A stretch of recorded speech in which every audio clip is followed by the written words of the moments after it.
Дорогие друзья, начали, запись включила. Меня зовут Елена Алексеевна Платина. И сегодня у нас очередная неделя начинается. Это уже у нас точно 2 месяца, потому что вчера было 9 ноября, а мы начали 9 сентября и традиционно проводим в 11 часов телемост. Телемост. Сегодня была заявлена тема. Какая у нас тема была? Состояние наблюдателя. Обратите внимание, не э, наблюдатель, а состояние его.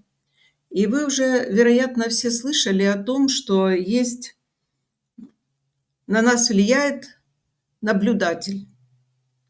Так вот, более современный специалист, психолог, эксперт, ну, я не знаю, назовите себе как хотите, кого хотите, но более глубинное это состояние. Не просто какими ты глазами смотришь, чьими ты глазами через свои глаза смотришь, плюс еще что у тебя, какое состояние самого. Обратите внимание на то, что у нас есть любое событие, и всегда это называется все, что происходит в нашей реальности, это аксиома. Все, что происходит в нашей реальности, это результат наших подсознательных желаний, решений, установок, убеждений. И вот есть суть и муть, очень похожая. Вот убери одну букву, вообще такой богатый русский язык, он смысловой. Даже возьмем слово мука и мука, да? Одно и то же слово, а подразумевается одно еда, а другое мучение. И кто-то мучениями питается всю жизнь. И вот есть суть и муть. И вот суть заключается в том, что именно какой ты, таким ты делаешь людей. Так ты смотришь этими взорами на людей, и то ты с ними делаешь. И сейчас вот у нас есть такое понятие, что как ты яхту назовешь, так она и поплывет. Мы иногда называем каким-то словом что-то, да, но это что-то к этому событию, к человеку не имеет никакого отношения. Очень важно, чтобы мы начали своими глазами видеть себя и жили не с представлением о себе, а с собой. И не с представлением о ком-то. Потому что мы что-то представляем, надумали о человеке что-то. И тогда получается что-то нехорошее. Многократно раз мы будем возвращаться к тому, что начало нашей жизни началось, и первая школа, и первые учителя – это наши родители. Их поведение и состояние повлияло на нас. Но огромное влияние на нас имеет даже не папа, а мама. Мама – это великий человек, она подарила нам жизнь. И это все, что должна она была нам. Больше она нам ничего не должна. Для успеха и роста в любой сфере, для счастья, гармонии и удачи необходимо нам принять величие материнства и ее огромную значимость, потому что мы из ткани матери создали себя лично. И вот какое мировоззрение было у матери, как она показывала нам отца. Вот этими глазами нам уже огромное лет количество, а мы все глазами мамы смотрим, ее мыслями думаем. И, как я говорила, у нас любое событие 2 раза происходит. И вот внимание сюда сейчас. Первый раз это происходит в мыслях, а потом то, что у тебя в мыслях, происходит в реальности.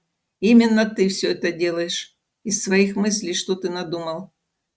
Я вчера общалась с девушкой, и я сказала эту фразу, она говорит: ой, у меня тут такие мысли, что мне страшно. Тогда говорю: «Ну, давай любящие мысли, полюби, что-то хорошее сделай в голове своей». Потому что вы представьте себе, это девушка, которая 17-летняя. А что же у нас тогда в мыслях? Они ж так же растут, они также размножаются у нас. И тогда вот это состояние безмыслия – это очень важно. И в настоящее время современный человек находится в трудной ситуации. Множество проблем осложняют наши жизни. Конфликты на работе, в семье, материальные трудности. Да, еще и ослабленное здоровье делает нашу жизнь порой невыносимой, да? Век электроники, вот, ИИ, да, искусственного интеллекта. Мы почти все стали материалистами, и возможность существования того, что мы не видим, не можем руками потрогать, многими из нас не принимается, да, как не подлежащее обсуждению. Известно, что верим мы или нет, знаем мы или не знаем о чем-то, но на нашей планете работает такой космический закон взаимодействия и противодействия энергии. Что же это за закон? Это закон, когда взаимодействуют, когда мы делаем благо себе и другим людям, а противодействие– это когда ты делаешь что-то плохое себе и другим людям. Понимаете? И вот сегодня я вот эту короткую делаю встречу. Почему? Потому что она емкая. У нас есть о чем подумать здесь и что сделать. И кто слушал книгу Свеша, ее несколько раз надо послушать, он дает там такие слова, и мы эти слова сейчас вот проговорим. Слова «научиться прощать». Методик прощения очень много, и в 7 части программы МЭЦ там очень легкая, хорошая и высокоэффективная методика. Но в связи с тем, что я специалист, я считаю, вот эту методику тоже можно применить. Вот сейчас я буду говорить фразы, вы повторяете за мной эти фразы и называете имя какого-то человека. Я буду говорить имя слова, а вы просто не имя, а человека какого-то скажете, назовете. Итак, с любовью и благодарностью я прощаю, имя называете человека,